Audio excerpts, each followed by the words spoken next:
Hello, everyone. Welcome back. Thank you for joining for our post-screening dialogue. I'm sure many of you are very curious what's the process like behind these three very different films.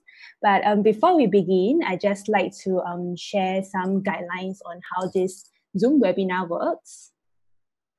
Yeah, okay, so as this is a Zoom webinar, all attendees will only be able to see the panelists. You won't be able to see other attendees. And right now, all the video and audio of all attendees are currently muted. However, we encourage you to interact with us by leaving a comment in the chat. And if you do have questions, next slide, please. Yes, so that's the chat function where you can interact with us or with other attendees. And the next slide, please. Yes, so this is the Q&A function. If you do have any questions for us, you can click on the Q&A tab and type in your question. You can also upvote any questions that you think are interesting and you would like us to answer, or you could also add on to questions by other attendees. All right, so now before we begin, I would like to introduce our speakers today. Firstly, we have Lina, who is the actress and playwright of the ecosystem. So Lina graduated from Intercultural Theatre Institute in 2014. She's trained in Asian traditional art forms together with contemporary and Western theatre training. She's also involved in theatre productions by various companies and is currently exploring acting in film and TV. She's trilingual and does translation work in English, Mandarin, and Japanese. As a participant of the Substation's Associate Artist Program, Lina is interested in the form and culture as well as the diaspora in the region. Next, we have Ramith Ramesh. Kalamandalam Ramith Ramesh is the stage name of Ramith in the Kutiyattam world. As an active arts practitioner for the last 17 years, his practice spans across Kutiyattam, theatre, drumming, poetry, and film. He has trained under the renowned great masters such as Pamastri Sivan Nambudiri, Guru Rama Chankra, and so on. Having performed Kutiyattam and Chakrakuth at almost 254 stage performances all over India, France, and Singapore, he has also performed in national festivals such as the Nila Festival, Shimoga Festival, Kerala Sangeeta Nadaka Academy Festival. He is currently completing his professional diploma in intercultural acting at ITI. Next, we have Wendy. Wendy is the actress featured in At the End of the World. Wendy is a Singapore-based performer with numerous credits in TV, film, and theatre. She has acted in prominent drama series such as HBO Asia's Serangoon Road, The Love Machine, as well as award-winning feature films such as Red Dragonflies. More recently, she was the main lead for 15 shorts, The Three Lives. Wendy is a member of the Tapestry Playback Theatre and has trained and worked with Jinyan Buto School under Asushi Tankinuchi. Aside from acting, Wendy also dabbles with documentary filmmaking. Her short docu-videos premiered at the Singapore Chinese Film Festival 2019. Also an alumnus of ITI, Wendy hopes to develop her skills as a multidisciplinary performer and deepening her Buto practice. And last but not least, we have Zelda Tatiana Ng. She's the director, playwright, and voice actor of At the End of the World, and she's no stranger to the theatre scene. She's also a fellow alumnus of ITI, or previously known as Theatre Training and Research Program. She graduated in 2013. Involved in the theatre scene for more than 20 years, she has also participated in numerous productions by major local theatre companies such as Theatre Works, Warais, The Finger Players, and festivals such as Hua Yi Festival in 2020, Light Tonight Festival in 2019, and the Singapore Theatre Festival. She's also involved in films, namely Wet Season, Ilo Ilo, and Taxi Taxi. Zelda is also the founder and creative director of Ground Zero, or Yuan Kongjian, a Singapore-based, multilingual, intercultural, and interdisciplinary space that explores, researches, promotes, and produces cross-genres, cultural, nationalities, disciplines, works. All right, so these are the speakers we have today. So now let's dive into today's discussion. Yeah, so I'm sure many of you are wondering how did we go about from initially wanting to stage a theatre production and transforming into film. So I think in this case, Zelda and Wendy would be able to share with us because just a few days ago, I also chanced upon a video that I watched on Ground Zero's Facebook page, and both of them were actually chatting about how was the process like, and suddenly after receiving news about a circuit breaker and immediately going into filming. So that's what that was the end product that you saw. So maybe Zelda and Wendy, you could share with us how was the process like? Wendy say first. I think we sort of have a feeling that it's gonna lock down soon, right, Zelda? That's why we went to shoot. We're like, okay, we have to do this. We have to sort of just translate this in video. We don't know how is it gonna happen. We didn't even know that it's gonna be in this format eventually, but we sort of like had a feeling about it. So we went ahead and shoot it. So yeah. Yeah, it was the last day before lockdown. Really, right. It was a really last day. So so everything was very rushed. I have a hunch. I do not know what will it become or how should I use it. I just shoot whatever I think is possible or necessary. I don't even know whether necessary is the word, because it's like just shoot, you know. Yeah, it's really like that. And so there's a lot of footages actually. So I just want to explain the process a little bit. This process is very unusual because of time constraint, and suddenly because Substation, I mean understandable, because of the situation is so unstable. So the event, so-called event itself, has been pushed back and postponed many times. Whether is it online, or whether is it live, whether is it when they invite guests or whatever it is. Yeah. So all of us is like so how you know, the kind of thing. Yeah. So ultimately, okay, yes, it's going to go on and it's going to be online. I was like, oh my God. Like, oh my God. Like, okay. So I actually recall back that initially we wanted to hold it in April. Yes, exactly. The lockdown happened, and then we said, okay, we'll postpone it to June. But then the circuit breaker continues, so now we are moving online. Yeah, so it's like, oh my God. So then by the time we decided to do this tonight, it's already very late. So it's like, oh my God, so like how? And then we have a meeting, right? I mean, like, so the meeting is like, how are we going to proceed from here? And then I remember that I have these footages that I've actually shot, you know, like before lockdown, which is like long time ago. Yeah. So I come up with this idea to also I think it's very interesting. I just want to let everyone know that tonight is actually my first time seeing this video myself. So what we do is I record my voice, and then the sound is mixed by me. So I mean, I record and I mixed it, and then I send it to Russell, who's the editor producer, and then I send him all the footages. I say, use whatever you like and just mix and match. I don't know how is it going to be like, and you don't need to show me. I'm not going to have you cut here. I'm not going to say that. So it's a very weird collaboration. It's a very new collaboration.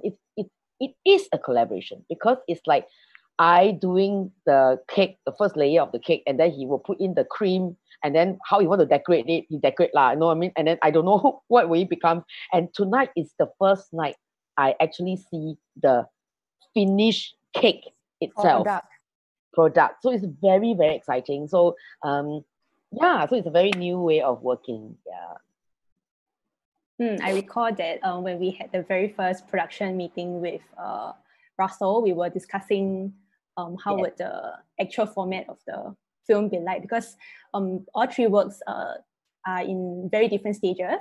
Like for Zelda's piece, you had a pre-recorded piece, and for Ramith's piece, because it's a traditional art form, so we knew that it had to be filmed in a black box, and there's no way we could change the narrative. And then for Lina, it's more flexible because in a way you are also the playwright, and you were able to adapt the script that is suitable for the screen. So maybe you could share with us what were some of the adaptations that you made. Yeah, so my process, I mean, it's the same thing, you know, everyone when we got the news about circuit breaker and everything, it's like everyone's like, wow, what is this? And I think we were all like gearing up for the June presentation, you know, even though, you know, there were talks like it might be invited guests only or something like that. And so, but I think also at around that time, there was also beginning to have talks of, you know, maybe it might be partial online and stuff like that. So that was when I really started thinking, okay, so if I'm going to put this online, how would I present it? But that was before we had Russell on board. So when it was confirmed that Russell is joining us, and so you know, I just really just let go and trust that, you know, hey, we have a professional videographer director with us. And so I think the process was interesting in the sense that I started off readapting the script from stage to film. So and it's mainly through perspectives, because on stage is everyone is looking on the stage and you're sharing the narrative live in that environment. Whereas through film, you are sharing the narrative through the lens. And so I had to conceptualize how do people, or how do I want to convey what I want to say through the lens. So my script, it went through many drafts, and so I had a first draft which I started conversing with Russell on, and then after that, when and because of the period of time, it was we filmed in both phase one of reopening and phase two of reopening. So the limitations were changed slightly. So during phase one, you know, we weren't really allowed to go out. So part of the film was home-based filming. And then after that, when it went in phase two, and then we went outdoors and to film and stuff like that. So I think all these phases and the level of interaction I had with Russell and with the process, it constantly informed and re-informed and changed gradually how the flow of the story came about. So you know, it's really until post production that the whole picture became so much clearer. So it actually it's kind of like a devising process, but via film rather than in the rehearsal room. Yeah. So since you're speaking about shaping like the narrative for the film, this is a question more for Zelda and Lina, because both of you are the playwrights of the film. So do you think that the experiences that you faced during this difficult period has in a way influenced the story? Yeah, I think definitely. Okay, I mean, definitely. It was okay. So the story of how this script come about is because long time ago, the original script was written by Mr. Kok Heng Luan. Okay, long million years ago, like when I was like young and pretty. Okay, no. So anyway, so it was a solo. It's a monologue. The story was coming up for me. It's almost like a real life story. Inspired by a real life story, with a friend story. And then I told it to Kok Heng Luan, and Heng Luan want to write a story, and then it was right, and so I perform it. And then years later, when I was in TTRP, and then I need to perform something. So I remember this thing, and then I tried to rewrite it. And then after that, I bring it out here again when Substation asked me to do it. And then COVID started. So in a way, what you hear in the film, like all the news reports, is I got it from YouTube and all the channels and things like that through time. Yeah. In the actual live performance, there are even more. But in this version, I cut it down to just three segments. But then in the real life performance, we have more. And I want to link it together to the present day, to the situation we are having. I sort of feel that the characters, the protagonist's journey, it's I think it goes along with what is happening now. in this whole journey, and I really feel that, and so I want to link them together. So it is in a way, and then from the stage version to the film version, that's another change again. It's really another type of change. Like what Lina had just said, like now you're using film as a medium. So how do you talk? Although not edited by me, edited by Russell, right? I mean, but then when I do the recording sound, I also need to think about how he's going to edit it or cut it or something, or I need to be considerate, right? No, cannot be like, wow, happy, and then what happened to him? No, give you die.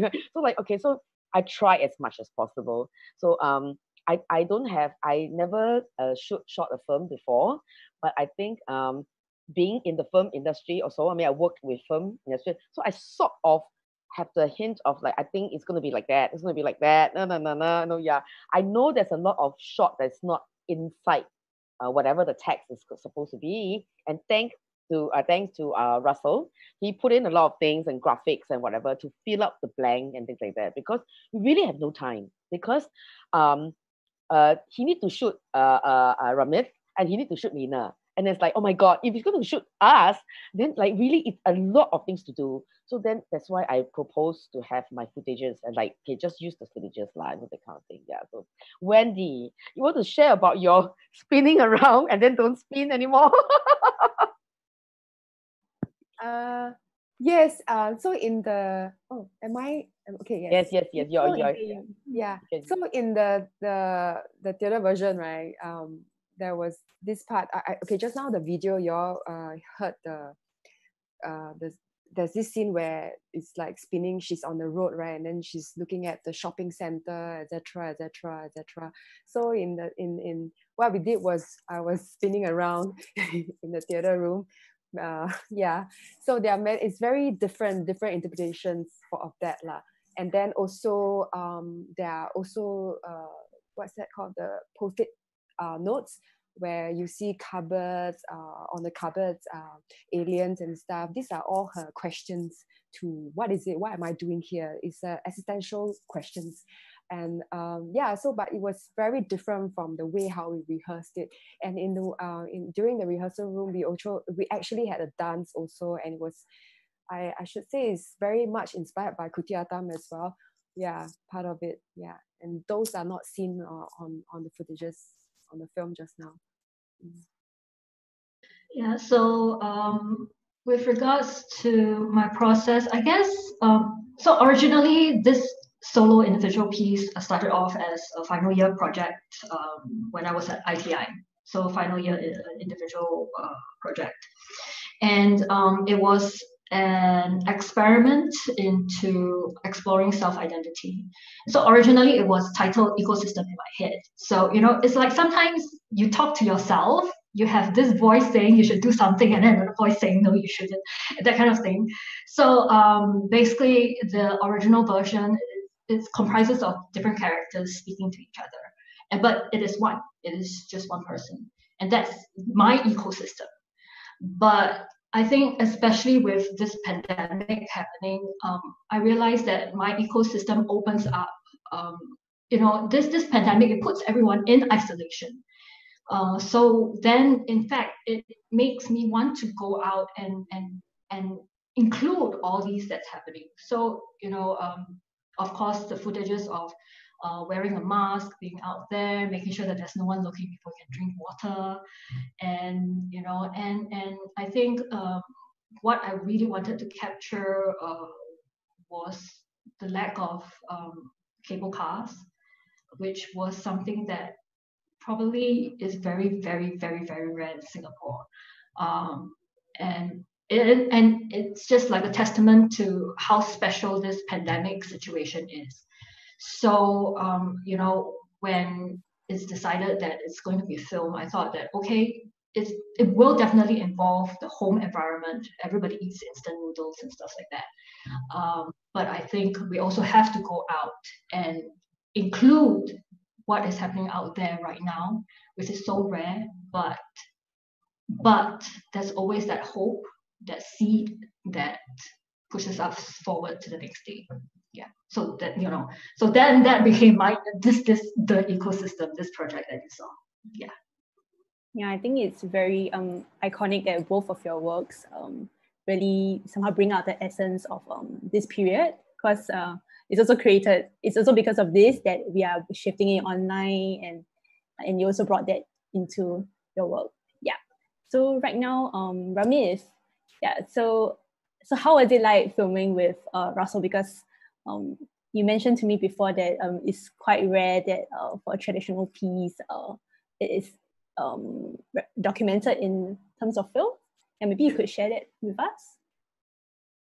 Yeah, it was really funny because for the first meeting when we had that saying we have to shift it to film, and I thought, oh, everyone's saying, oh, then I have to change, and I'm like, oh, it won't be a problem for me because it's already Kutiyattam is a form that it's already structured and completely physicalized, everything is there, so I thought it won't be a problem.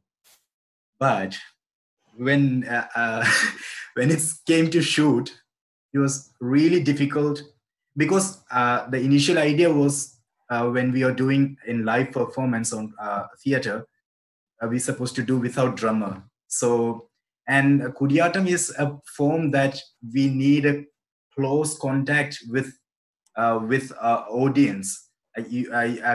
But it's kind of you're feeding the form to them. So when it's changed to this, and then everyone suggested that we can add the music, the drummer for this, I was trying to find out what is the easiest way to play with him. So then we recorded, pre-recorded my video, then I sent it to him, and he recorded his video and he sent back to me. And it's kind of really tough because Kutiyattam and in drum, like we discussed before, like the drummers and the performer, it's kind of a improvisation by the drummer within the rhythm, and that rhythm can the tempo can change, so you cannot predict. It depends the actor how fast he's moving or how fast he's finishing one gesture. So when it's already recorded, you cannot just do what as long as you want, or you cannot really feel, you have to follow the drummer, and if it was physically present, you can at least feel something, right? Here it's kind of he was in a television, and I'm like, he's behind me, and I'm like, is he going to finish, or am I going to stop now? Because there was some part where I supposed to stop, and there is some specific gestures for that, and he have to stop in that specific beat, and I have to stop in specific beat, and a few seconds before my heartbeat start, like, oh, is he going to stop? Is he going to stop? And I cannot show that in my face as well, because it's completely expression involved in this show. So if I show that I'm panicking or like, so, and when it's for Russell, it was really interesting to work with this kind of projects, like, I think never nobody done this before, like recording a traditional form, like part by part by part. Usually in my knowledge, what they do is like they will perform, so they will have 5 or 6 cameras, so they can capture it from different angles, because you have to keep a flow, you have to keep the emotion, you cannot break it. So when I was doing it, I thought, okay, let's see. I took it as a challenge. Let's see how it's going to be. Then when he was saying, wow, that was interesting, let's take it from this angle. And I'm like, oh, well, I don't know whether I can take it the same, because somehow I managed to do with the drummer. Then I don't know, next time, will it happen the same? So it was kind of challenging, but I was really excited to see the outcome, the final video. I was sharing to my friends and all, like, I don't know, man, I don't know how will it look like, because it's all, and when he sent the video, I was really surprised. Like, he really made it crystal clear, and I was like, wow. I really felt it. It seems like just take one shot. Yeah, I thought it was one Yeah. take too. But Yeah, we took like 7 hours to take the whole video from one part, then the other part. And my challenge was give the same intention, same strength from beginning till the end, like all the take. So because I don't know which take he's going to choose. So if I am being lazy in one shot, if he chooses, it's gone, right? So it was really challenging, but it was really a wonderful experience. Yeah, it was really a wonderful experience. Yeah. And I think the editing must be pretty crazy because you have to first understand the narrative Yeah. as a whole and knowing which parts to select and piece it together again. Yeah. Yeah, and it's probably really tiring for you because, like, in a way, for film you have to do so many retakes. Yeah. And you just have to keep trying and trying. Yeah, and at least if we are doing some using some words or something, while they editing, they can have some sense, right? I really surprised how he did, because it's all gestures. We are delivering the story through the gestures, and he must have been editing like all the day, like, oh, which part is this? Which I was like, I really appreciate him, the work, the hard work that he put on this editing and the taking the videos and everything. Yeah. Cool. Yeah. So my next question is, because coincidentally, all of you are trained under ITI. So do you think that what you have learned at ITI in a way have influenced your work that's shown today? Okay, maybe I can stop. Who is going first? This sounds like an examination question. Like, Not representing sounds like ITI here. Safi is going to ask us this question. maybe he's watching. maybe.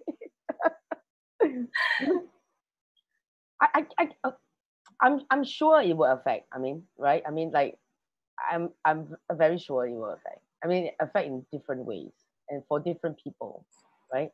And the weird thing about it is, whether it's TTRP or ITI, I mean, whatever we have learned, traditional and contemporary, I think it's really a mishmash, a melting pot. And sometimes for individual people, the effect is very different. It's like some take maybe very fast, like 1 year, 2 years to develop. Some take 10 years. And then suddenly, piang, understand, it's like that, Yeah. I mean, you can, in school, it's 3 years. Okay, let's not talk about like the actual art or whatever. Let's talk the art form. We talk about just meditation, right? I mean, in school we have to meditate and we have to do Tai Chi and whatever. And for the bloody 3 years, I'm sorry, yeah. And it's like some people understand, some people don't understand, some people just have to do it because it's compulsory, right? Yeah. But then, how many years do you really understand and get it kind of pale enlightenment? And really, it really depends on people, right? I mean, so it's the same. I think it's the same. Like whatever it is, whether you are doing Beijing opera or whether you are doing, at my time is Bharatanatyam, right? Yeah, Wayang Wong, and each individual will have a different mixture of it. Some people like more better, or some people do Beijing opera better, some people do Kutiyattam better, and then so the mix itself is already different. So in our bodies, and you just have to trust that it's going to be in the body, whether it's in the body, psychologically, emotionally, in understanding a particular art form. I think it will. It just, how it's going to affect is going to be very, very different from it's just the four of us here. It's going to be very different from the four of us, right? I mean, me is very different from Wendy, from Lina, or from Ramith. Yeah. So yeah. So the rest. Share lah, you're selfish. Ramith, you wanted to say? So mine was Kutiyattam. It's already its traditional form, but I should say, the way that I was doing Kutiyattam before I joined to ITI, I think it's really helped me to understand the character more, like the way I approach some scenes or some emotions, some gestures. Even in gestures, I can look through in different angle because of the training, for sure, because how we approach one character and everything, and the three other forms that we learned in ITI. It also gives me a kind of understanding, like, how connected these forms are there, what are the kind of basics they have. In a way, it's all connected in one way or another. So I was discussing with my friend 2 days ago about this, like how other art form influence Kutiyattam, or like how can I, as a Kutiyattam artist, how can I do No or Beijing Opera or Wayang Wong? What are the deep connection that we have? So I really feel it's really important that to understand the base and how can develop from there. So when I was doing this performance, like for movement, when or each part, so I can like so I was like really connecting with those memories that what I had in ITI. So I think it's really helpful and it does influence. Yeah. And I think after getting drilled by ITI with the traditional forms, it really becomes part of your acting DNA. Because I think especially, so just sharing my own experience, after graduating, of course, it is very strong within you, this traditional art forms and contemporary art forms as well. But after you work for a few years with different companies, there are different working styles, there's different requirements of you according to the script, and you adapt to different working conditions. So I think, especially when I embarked on this particular project, so like for example, the movement sequence that I did at the Vivo City rooftop, I really had no idea what I was going to do prior to, like, at least a few days before filming. And I think I only managed to kind of like fix a rough idea the day before filming. And then I went on and do it. And one of the movement involved picking a flower out of the air. And this is actually corporeal mime.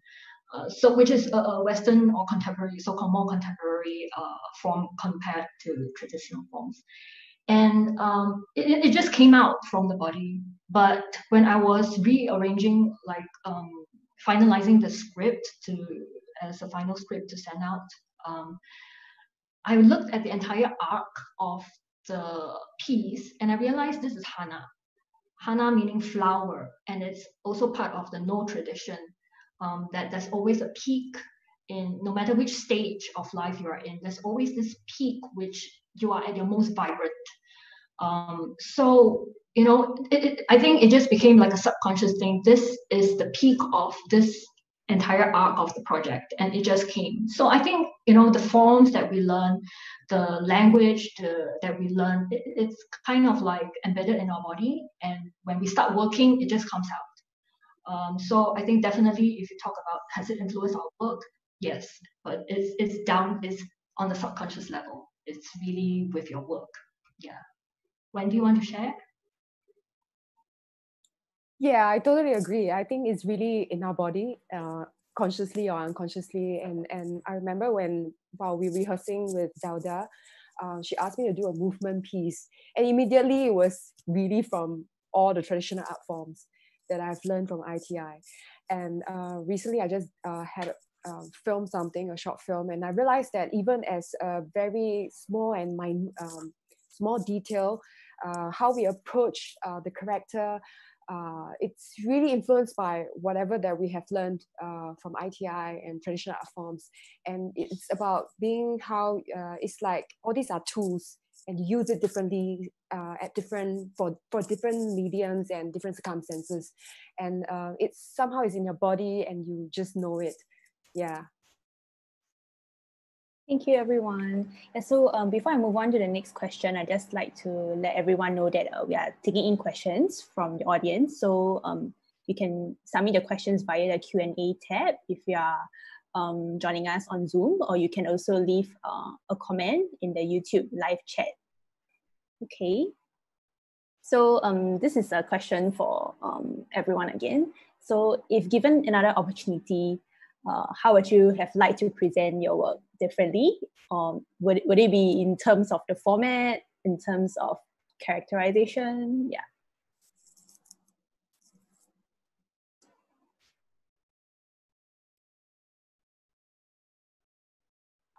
I'll just jump in. Actually, for me, I don't think, well, given the conditions, the limitations, and the schedule that we have, I think this is the best that at this given moment I'm able to push out. And and that includes because of this unfamiliarity with the film medium as well. But after this experience, if I'm going to do another project in a similar condition, then of course, there'll be fresh ideas. But I think in this given condition that we have and the time frame that we have, I wouldn't change anything, because I think this is the best that both, myself and Russell's production team has pushed out.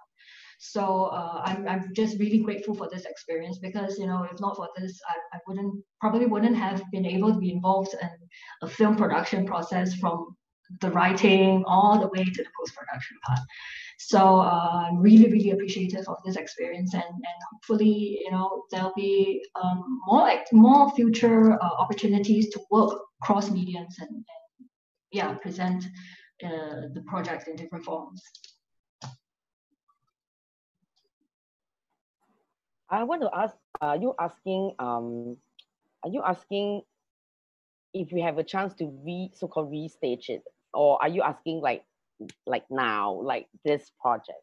Maybe you can answer the first part in this current situation and context, and I'm sure in the future you would like to restage it in a theater form, because this was initially meant to be a theater production.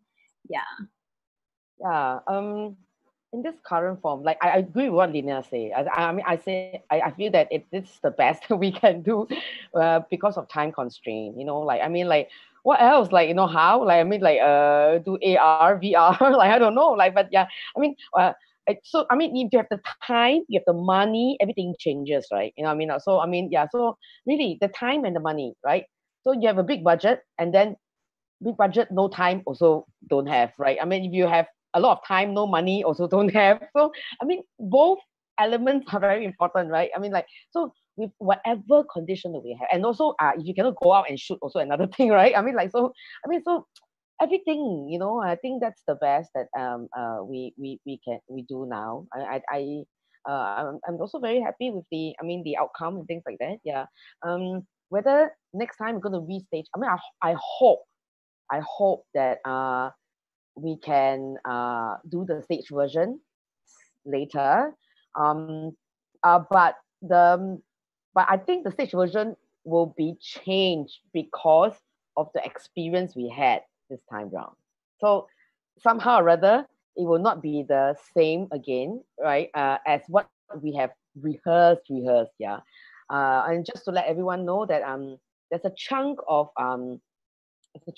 text that I've actually edited for this film version. That is also because of time, because I don't want it to be too long. Yeah, and so I have to edit the text a little bit more. On stage, it's very different, because on stage you have movement, you have visuals, as in you have projection, you have, it's very different. You can tahan a 30-minute show, it's not a problem at all, right? But on TV, on film, and I'm not shooting it like a film, like in a certain way. If you can realize that it's actually a voiceover over so it's like I don't know what is it called, but it's almost like a modified MTV, right? You know what I mean, kind of thing. So like I don't want it to be too long, right? Too long is like, oh my god, yeah, very jalat, right? And some of the text is very slow. I don't want it to be fast. So it's it's very meditative in a certain sense, yeah. So yeah, so there's a chunk of it that I've edited, and that chunk of it, and because of audience, because it's very public, right? So that chunk of it is very what's the word for it? Very I cannot get the word for it. Have you seen the original script before, Karine? Yeah. It's very explicit. Yes, that's right. It's very explicit. That's a whole chunk of it that's very explicit. So because of this public screening, so I thought of talking of don't want to get anybody in trouble. So I take out the whole chunk of explicit text, and it's very explicit. So in theater, we have licensing, right? So okay lah, can. No, yeah. So the next time we see how we're gonna do that, Wendy, Yeah, I just wanted to say that sometimes with constraint is also good because it forces you to create something quick, and then there will be surprises. So in this instance, I feel that I agree with the ladies here, and it's interesting. And also because the film is made to screen in this YouTube channel, where it's also very different if you put an audience in a cinema where they are forced to sit down and watch the whole thing. Of course, they can go out if they want to, right? But it's a very different experience from watching it online at your space here on this smaller screen or on your TV, compared to going to theaters, to cinema as well, and of course in theater. So when thinking about that, how are we going to do or create that film language catering to the audience is also a challenge, to different types of audience. Yeah. Yeah, so just jumping in here, this is not really a question, but a comment from Catherine Ho on the YouTube live chat. Her afterthoughts is that for Lina, Wendy, and Zelda, this is just a teaser to your actual performance. Yeah, so I think really, really resonated with what you guys are saying. How about Ramith?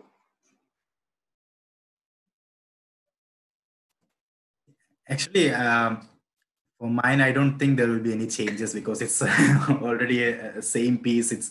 But I'm really interested after watching this because it's taken from different angles, which I never expected and I never seen before. So I would love to see this with lighting. How the lightings, like the new lightings that we have available for the theater, how can I use those settings for Kutiyattam and making this kind of, especially for this part where I choose, I just take one character from a big story. So I'm just doing one part. So if the light is there, maybe like when it's on theater, so for video we can give the direction for the audience. Right now he's here, so this face is from here. The camera can give another character for me, so that someone listening for me. But when it's live, I'm just interested to work with lighting, how the lightings can help to give a different way of looking this art form. Yeah. Okay, looking at the time now, I think we only have time for one last question. So yeah, I have just one last question for all of our artists here. Could you share with us some of the upcoming projects that our audience can look forward to? Maybe Lina and Ramith, if you could share with us the project that they're working on with the Substation. Yes, so the next project we have with the Substation is something that's originally planned for September. But again, because of this condition, that it will become a festival that's happening next March, in March 2021. So it's going to be a project that will be cross-cultural, and we are working on it right now.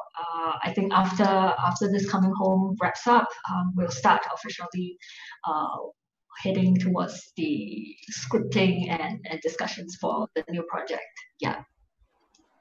Do you want me to say more? Can I say more? I don't know if I can say more. Maybe, yeah, maybe just briefly.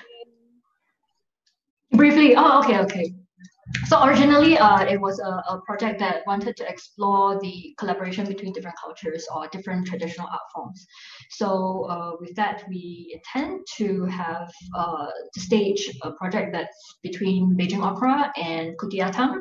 So actually, if you see from our pieces, at least my piece, I also like planted a bit of Beijing Opera, and naturally for Ramith, a professional Kutiyattam actor.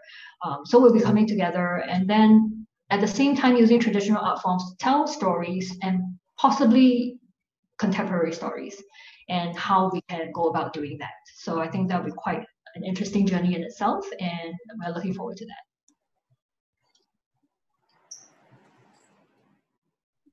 Zelda, do you have any upcoming projects that you'd like to share with us? Oh, I think this for Ground Zero, right? I think this COVID period has big impact. Well, whether is it me artistically, I mean me Zelda, or is it Ground Zero? I think we are moving onwards with mixed media and a lot of mixed media and a lot of mixed disciplinary stuff. Yeah.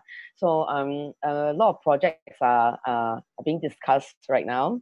Yeah. Hopefully everything will go through. Yeah. There's a lot of mixed culture, mixed media. And how are we going to move on?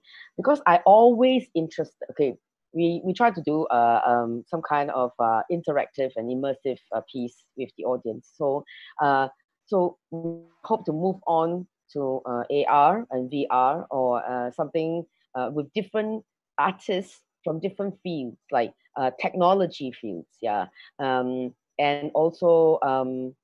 Because I personally, I started podcasting. Oh my God. Yeah. So then the podcast will move on, and Ground Zero will do something that is together with some other organization, that we will do something online as well. Yeah. Regarding sound, there's something. Yeah. So that I think it's a time for Ground Zero to move on to a new phase. Whatever we have experimented last phase, very good. We're going to keep it. And then we're going to move on to a new phase. And well, you can say thanks to this period of time that I have the time and I have the space and I have no choice but to experiment more. So then it becomes like something new, like what just Wendy just said, right? I mean, because all this limitation and condition, is like, oh my God, like, so how are we going to move on? So I hope that, I hope that these new projects we can show a new kind of works to the audience. Yeah. All right. Wendy, would you like to share? No, I'm very unemployed. Waiting for my CERS. Waiting for the government to give me money, but elections coming, yeah. Next budget will be. Yeah. We do have a question from the YouTube live chat. From Prajit. I would like to ask, he would like to ask Ramith how he feels about the adaptation of the form. Does he feel that is a good way to give access to people in this format? In a way, I think he's asking whether in this presentation format makes the work more accessible. Ramith, I think you have to unmute your mic. Sorry. I think it's really a good question. Whether like during this pandemic, people start doing everything live and try to find out what are the easiest way or to deliver the form or deliver the thing what we have without losing the content.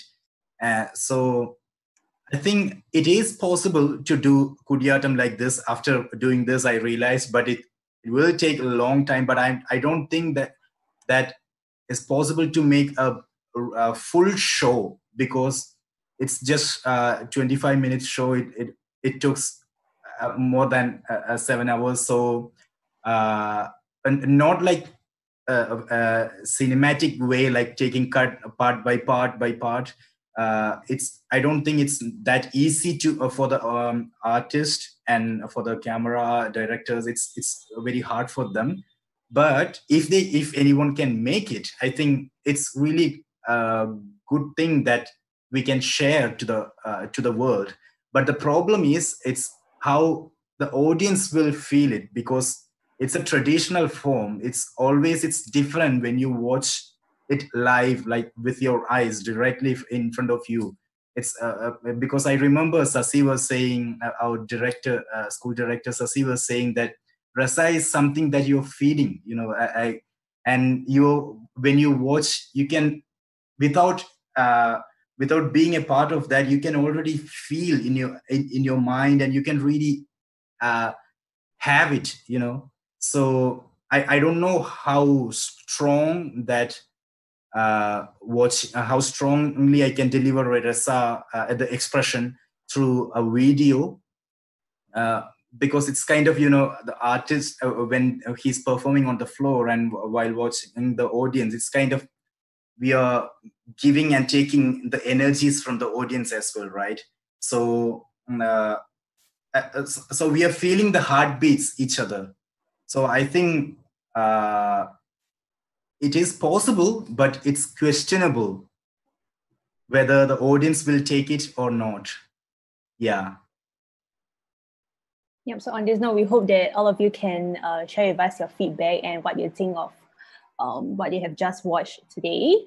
We have another question from the Zoom Q&A from Si Hao. Why have you chose to do it in the film? I think you meant why do we decide on the format of a film? And is there another way you want to try then cutting the scene from pieces to pieces? Another way you want to try? Do you mean in a way how can we document the work rather than recording pieces to pieces? Is that what you're trying to ask? If you're still here, maybe you could add on to the question. Yeah, but maybe we could talk about why did we decide on the format of a film. Yeah, so I think from Substation's point of view, because firstly, when we knew about the postponement, we wanted to find a new way to document a theatre, but we also knew that we didn't want to just have the actors to go into a black box and then have just like two cameras recording the entire piece. So we also wanted to challenge ourselves and also work with the artists to try a new way in terms of how we could interpret the work, but still try to capture some essence of a theatre piece in film. Yeah, maybe do you guys have anything else to add regarding when we decided to choose this presentation for? To be very frank, we can, if we have more time, we can choose other things, right? I mean, like it was very kanchong. I'm sorry, but it's really very kanchong. Kanchong means very nervous, right? And very, it was like, oh my god, like the time that I know that my submission of my sound and my materials to Russell, it's like exactly 1 month only, 1 month.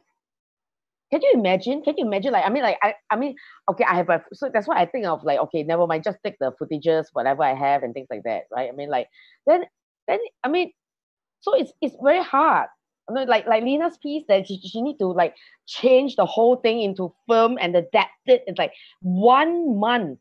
It's like, it's crazy. So I think that's like, yeah, like, why do we choose film? Because it's very straightforward lah. I mean, we can go into, if you give me like 6 months, I can go into like AR, then everybody wear glasses, and then you got 3D, and then why not? Yeah, but cannot ma. Like, so that's it lah. So we have to so, and I think we are still finding our ways to merge.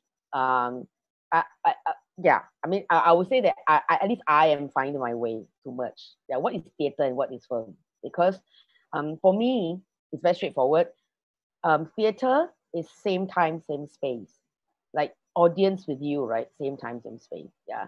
And Ramith has also elaborated it just now. Like, you know, I mean, you see the audience, you feel it, you know, the kind of thing.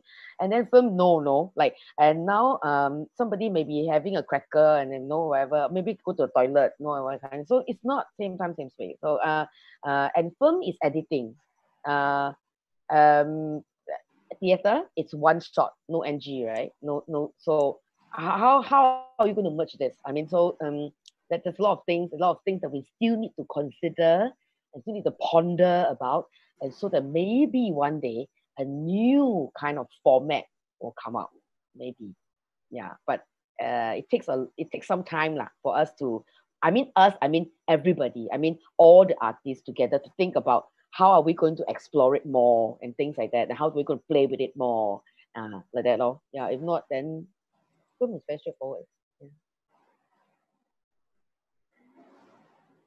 Does anyone else have anything else to add? I think, of course, with regards to the choice of film, we really don't have a choice. So, you know, and of course, you know, choosing to stage this, to present this on a film format at this phase in time, I think is also in consideration. I mean, of course, now the government still doesn't allow theaters to open, but also on top of that is in consideration of everyone's safety, right? So really, we don't have a choice. But I think, as Zelda mentioned, there are different mediums and requirements are different. How you share the space is different. How you share your story is different, through different lenses, through different perspectives. And so I think in that sense, it has added new experiences for each of our projects, because, you know, we have definitely all three of us have chosen to do to present it differently, different ways. And one takeaway I had from this was that in theatre projects or productions, a lot of time is spent in rehearsals where you can get to test something out and then retest it and see if it works, if something connects and stuff like that.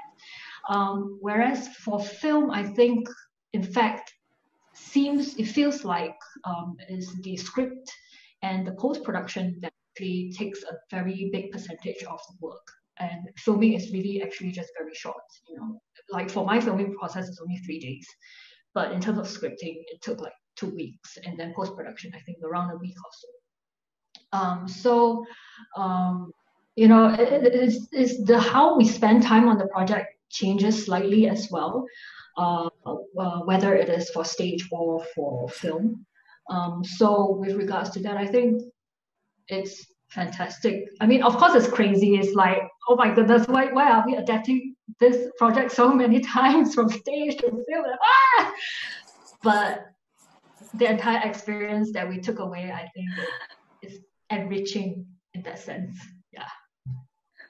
Yeah, on behalf of the Substation, we are really thankful to all the artists here who have been so open to the idea when we first brought it up, and all the time they were put in to readapt the work for the screen. And also shout out to Russell, if you're watching this, thank you so much for making this project possible.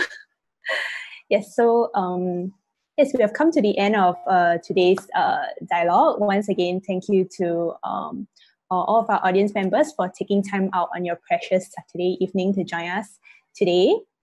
If you enjoyed this program, do consider making a vital donation to the Substation. Your support will help us to secure the livelihoods of all who worked with us and the survival of our programs. You can support us at giving.sg/the-substation-limited Ltd. If you are available tomorrow, be sure to check out another program of Coming Home. Yes, so that's the link to the donation page.